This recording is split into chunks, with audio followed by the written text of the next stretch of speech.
ये घर से सुन के जाएँ, इंशाल्लाह तवज्जल वहाँ पे ऐसी नौबत नहीं आएगी, ऐसा मौका नहीं आएगा कि आगे पीछे देख के नमाज़ को कंटिन्यू करेंगे। नमाज़ ईद उल फ़ितर का तरीका सुन लें। अक्सर लोगों का मामला होता है कि ज़हन में नहीं होता और तरीका भूल जाते हैं नमाज़ का, और चूँकि ज़ाहिर सी बात है साल में सिर्फ 2 बार ही नमाज़ पढ़नी होती है, तो आगे पीछे लोगों को देख रहे होते हैं।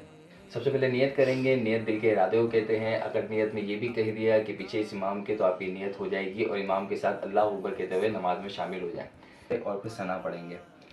सना पढ़ना ये एक बार तकबीर होगी, क्योंकि ज़ाहिद 6 तकबीरों की होती है, तो एक बार ये हो गई अल्लाहू अकबर कहते हुए जब सना पढ़ी। सना पढ़ने के फ़ौरन बाद इमाम अल्लाहू अकबर कहेंगे, तकबीर देंगे और अल्लाहू अकबर कहते हुए अब हाथ छोड़ देने हैं। फिर इसके बाद दोबारा इमाम साहब तकबीर देंगे, फिर दोबारा हाथ छोड़ देने हैं।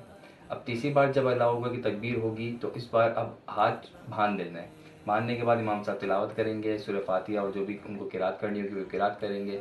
अब अल्लाहू अकबर कहेंगे तो उसके साथ रुकू के अंदर जाएंगे और फिर इसी तरीके से मुकम्मल आपकी पहली रकात होगी। जब दूसरी रकात के लिए खड़े होंगे तो सबसे पहले हाथ बांधेंगे और इमाम साहब किरात करेंगे।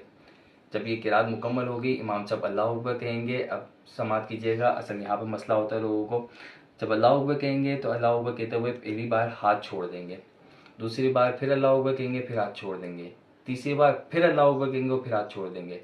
अब चौथी बार में हाथ उठाएंगे नहीं, हाँ मतलब अल्लाहू अकबर कहते हुए रुकू की तरफ जाएंगे। इस तरीके से आपकी दूसरी रकात मुकम्मल होगी। ज़ाहिद 6 तकबीर होगी, यानी कि 3 पहली रकात में आपने करनी है, 3 दूसरी रकात में करनी है, और जो ज़ाहिद की बात की जाती है वो अल्लाहू अकबर कहते हुए नमाज में शामिल होते हैं, वो ज़ाहिद तकबीर होती है।